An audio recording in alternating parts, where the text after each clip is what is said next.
All right, welcome back to Falling Down Garage. Super short video. About a month and a half ago, this thing was not giving heat when she called for it, my girlfriend. It's a plug-in hybrid, so I just turned the car around. So it turned out that it was a secondary water pump. There's two water pumps on this. One's for the main coolant system, or actually it might have been the primary one, I forget, but it doesn't run off the engine like in a normal car. On a hybrid, it's electrically driven and it behaves differently. You don't get the squealing. It's just all of a sudden there was a loss of coolant. My girlfriend kept the receipt in the car, so I'm going to come back and tell you about what we found out. It was an expensive fix, but the car has been fine ever since. Hybrids, when you have to get repairs done on them, it's going to be a 4-figure repair instead of under 1,000, but they're otherwise pretty reliable. And then, you know, her average fuel economy since 2019 on this has been 46 miles per gallon. So pick your poison. And she loves her car. All right, so it took 2 jugs of the orange from Motorcraft for the repair. I got an oil change up above too, so you know that's just routine maintenance. So $48 worth of antifreeze. It needed a heater. That was $1,000. Heat is not working. Coolant reservoir was empty. That was how I found it. I ended up topping it off out in the field, and that fluid flush, that's something I'm gonna have to have done soon. This is a CVT, continuously variable transmission. That's important. So it ended up being, just say 1,700, you know, excluding the oil change. But you know, it was an ugly repair, but these things happen on hybrids. I actually agree with what Dodge is doing on the truck line, and how Toyota's handling it, where they're offering hybrids. When I live on the East Coast, and yeah, I see Teslas all the time up and down my street. I'm not against Teslas, but when people who are against them talk about the lack of infrastructure, they're not lying. And I don't think people understand how much power it requires to feed these hybrids. And it's just not, I mean, I'm a full electric and it's just not available. I mean, this car's amazing to drive when it's in full electric mode because it's a plug-in hybrid.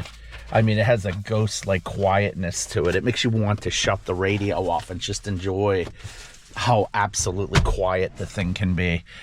But if I go back to Pittsburgh, where I'm from, I'm in South Jersey. You know, when you get past Harrisburg, you don't see hybrids because there's nowhere to charge them other than isolated places. And whereas a hybrid, you can enjoy the capabilities of a hybrid wherever you are. So I would love to sit down with all the people that have run Ford over the years and say, I think you guys dropped the ball on the CMax, and I think you should have just kept it in production.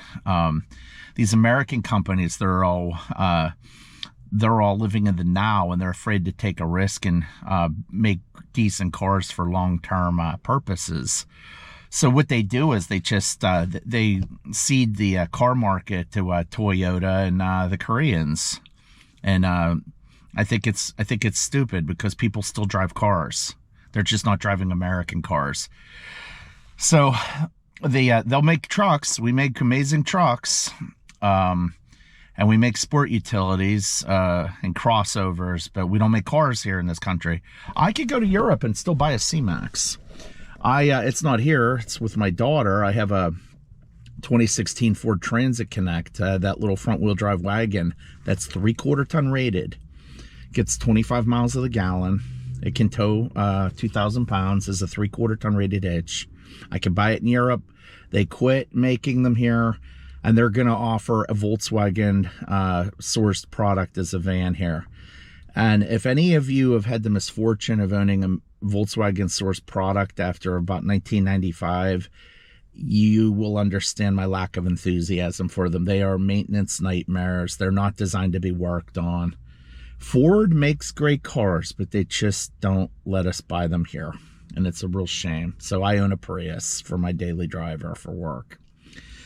So anyways, if you this is a 2016 Ford CMax Energi with an I at the end of it. And that means it's the plug-in hybrid model. They made a non-plug-in hybrid. It's basically a Ford Focus with the back lopped off of it. Focus or... it might be a different one, I forget. Has a 2-liter inline 4-cylinder with the Atkinson cycle, mimicking what the Toyota Prius had. And actually, it's a patent. They pay Toyota patent royalties. They replicate their transmission design. So, 124,000 miles later, whatever this thing has on it now, it's been reliable. So, long story short, that's what was wrong with the car.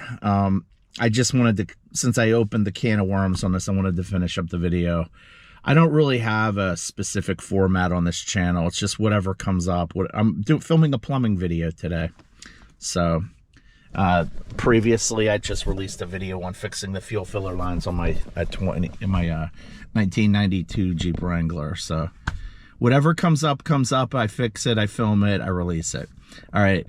I appreciate any of you that watch. I know that not every video is a crowd pleaser like the junkyard video, which has done really well, and I appreciate everyone for watching that. But, I film what I do, and I enjoy doing it. All right, like and subscribe for more. Thank you for watching.